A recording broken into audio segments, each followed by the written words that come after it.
how many hours are you looking to put in per week? I would like to. I read something where they suggested 40 hours a week as a good solid, just the minimum. I also have to do, like, I do like part-time work. So I tutor kids in the evenings and I dog walk just to live. So I was working full time.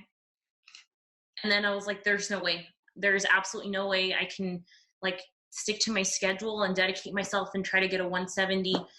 Maybe other people can. I was just realistic with myself. I have like other things that like with my health and stuff that I have to take care of. So my best hours of the day between 11 or even 10 or 11 up until 8 o'clock. Anything after that, I start going downhill. And I think most people are like that.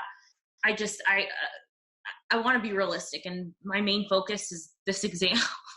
As crazy as it sounds, it's this exam.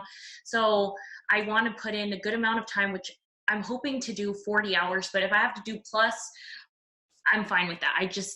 Having a structure is what I need, because what I've been currently doing is any kind of in between, any breaks. I'm like, okay, I'm done at 12 and then I have till 5. Then I have a 5 to 6. Great. So stay at the library and I'm like, good. 7 to 9, they're closing. Great. It's time to go home. That's kind of what my schedule looks like. Okay. I like it. Now, first off, it's not crazy to make this your number one priority. You're talking to me, first of all. Of course, I think this should be the top priority, but also not at the expense of your health, not at the expense of your making a living in the meantime. And honestly, 40 hours sounds like a lot. I'd say the LSAT is a good part-time job, but unless you're doing it for a living like I am, it's not a good full-time job, because it can lead to burnout. I can tutor several hours a day, but I don't. I work with a limited number of students. But either way, back when I did tutor several hours a day, it was my life, but it also wasn't. I didn't have the same level of personal investment in it, because of course I can never care more about the result than my students do, right? Ultimately it's your life, and it's about what you do on your end outside of our coaching sessions. But what I can say is that given that you're working part-time, you do have more time available to you for studying than most people do. So I can lay out for you what I consider to be an ideal but kind of boring LSAT studying lifestyle that lets you maximize your LSAT focus, but still keep everything else solid.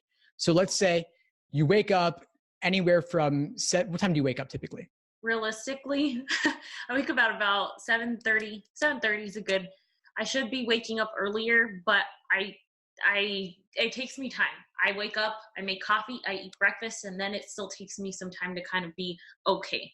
That is okay. That is normal. And believe me, 7:30 is pretty good for someone who's not working an office job. Yeah. And it's not too far off from the sunrise, right? Yeah, it's true. No, that's great. So let's say you do all your getting ready morning stuff by, let's say 9:30, 10, you're ready to go. Mm-hmm. And you said 11 is like a good starting point for you. So let's even say 11. 11's okay. Let's say you study and you ate breakfast already, so you don't need to have an early lunch. But let's say you study from 11 to 1:30 or 11 to 2. That's a good 3-hour block. You incorporate a few breaks here and there throughout that 3-hour block, maybe 5 minutes here, 10 minutes there. It's all good.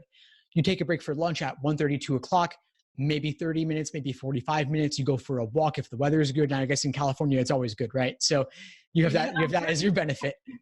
So you got that. Then you come back to studying, let's say at 2:30, 3 o'clock.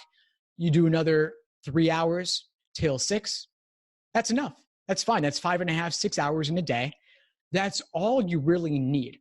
Any more than that could lead to burnout, especially if you're doing this 5 or more days per week. I would also definitely recommend incorporating some off days.